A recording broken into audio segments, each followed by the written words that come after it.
After watching a video I made titled Zakir Naik is a Joke, Bob Ross commented, "Is this acting in love towards your enemies or being beyond reproach?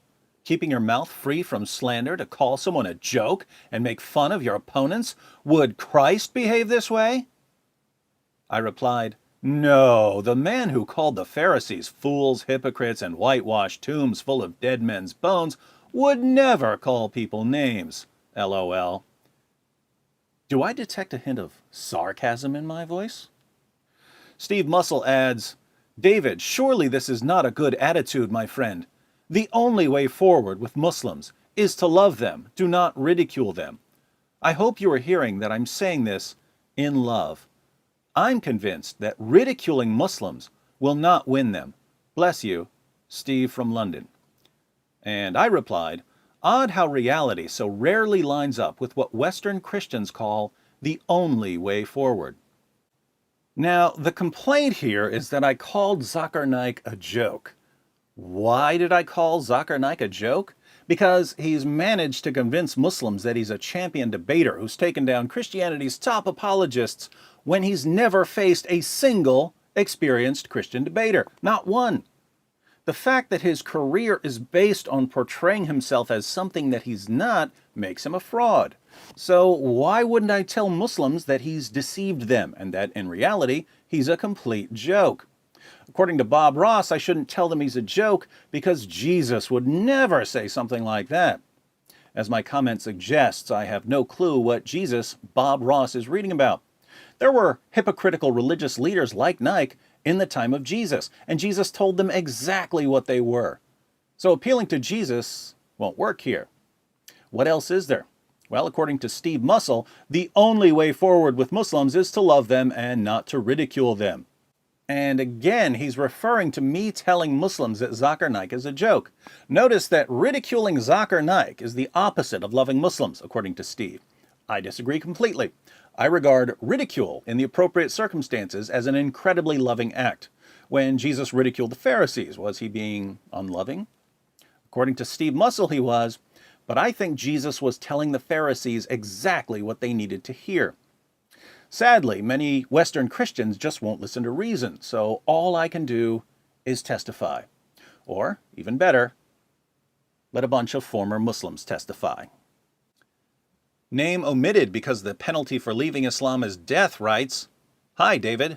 I'm name omitted because the penalty for leaving Islam is death. I live in Turkey, also raised, and through grace I am a newborn Christian. You have shaken Islam, proving it wrong, proving that Jesus is the way. I would love to save my family and friends and all of Turkey so that they may be born again. I want to give you a salutation of respect and thankfulness. Without you, I would still be lost in the darkness of Islam. But through grace and through your preaching, I am born again. Thank you so, so much, my wonderful friend." Name omitted because the penalty for leaving Islam is death writes, "David, I'm sure you're familiar with me by now. You've commented on my previous comments on a few of your videos, but it didn't go that well. As a Muslim from birth, I found your channel through a friend of mine who happened to be an atheist. I constantly refuted your videos, saying, Muhammad never did this, Islam is not like this and that. But I couldn't refute you with any rational approaches. After watching a few of your videos, my faith in Islam weakened, and by God, this weakening truly broke the chains of Islam that surrounded me, and I proclaimed with my tongue, this religion is nothing more than a religion that was inspired by Satan himself.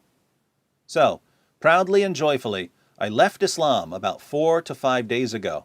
I'm currently in the process of telling my parents, or telling my siblings, or my Muslim friends, but I fear the worst. The penalty is death, but here in the West, it's most likely a brutal beating. Nonetheless, I've been actively visiting a Presbyterian church, and they've been a great help to me. I expect myself to be baptized very soon. The love of Christ was with me from birth, but I was brainwashed to reject his love. My brother, thank you for the great amount of knowledge you send to people about the true fruit of Islam. I'm a supporter of what you do, and I plan to speak out against Islam, such as yourself, soon. I cannot express more gratitude and joy, but thank you, David, sincerely." Name omitted because the penalty for leaving Islam is death writes, I now know that Muhammad was a false prophet. David Wood has opened my eyes to the truth about Islam. Name omitted because the penalty for leaving Islam is death writes, Hello David, I'm an ex-Muslim and I accepted Jesus last week. I saw your videos a few months ago and they showed me the truth. Name omitted because the penalty for leaving Islam is death writes, David, your videos have helped many Muslims to know about Christ, including me. Many former Muslims are grateful for you.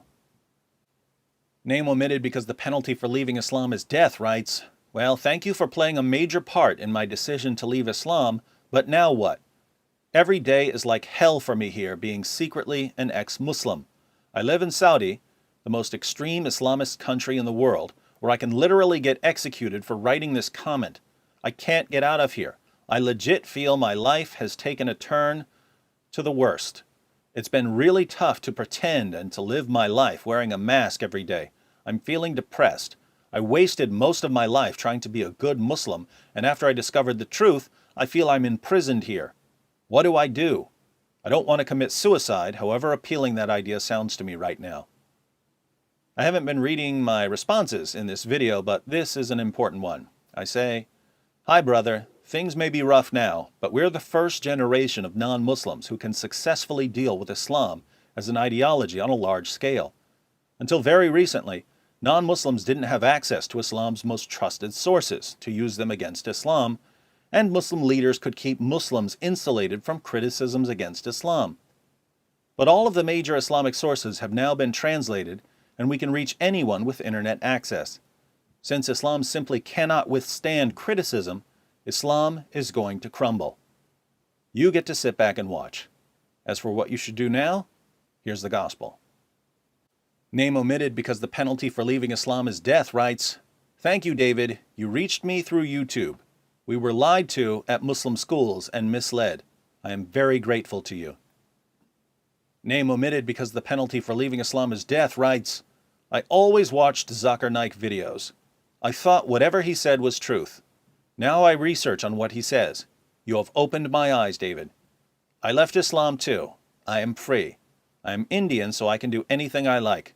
You are doing a good job. Name omitted because the penalty for leaving Islam is death writes, Thank you, David, for helping me leave Islam. For a long time I wanted to know why are so many Muslim countries so horrible and backwards?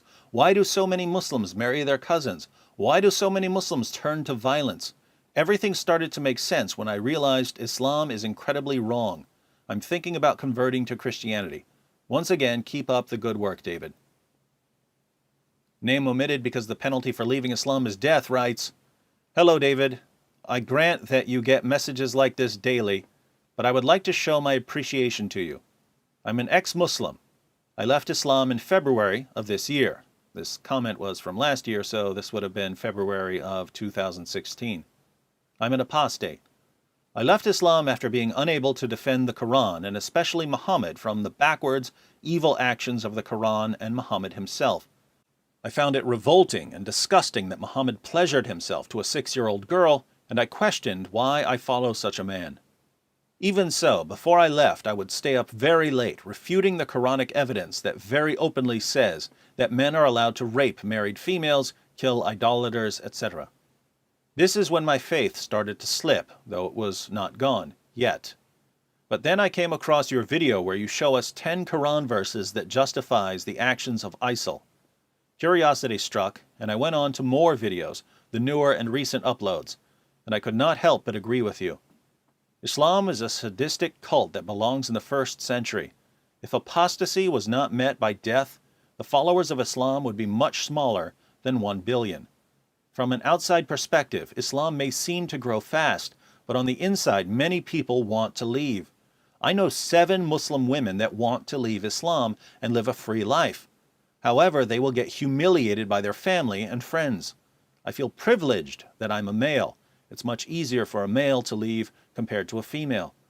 Nonetheless, I left, and in July I became a Christian through baptism.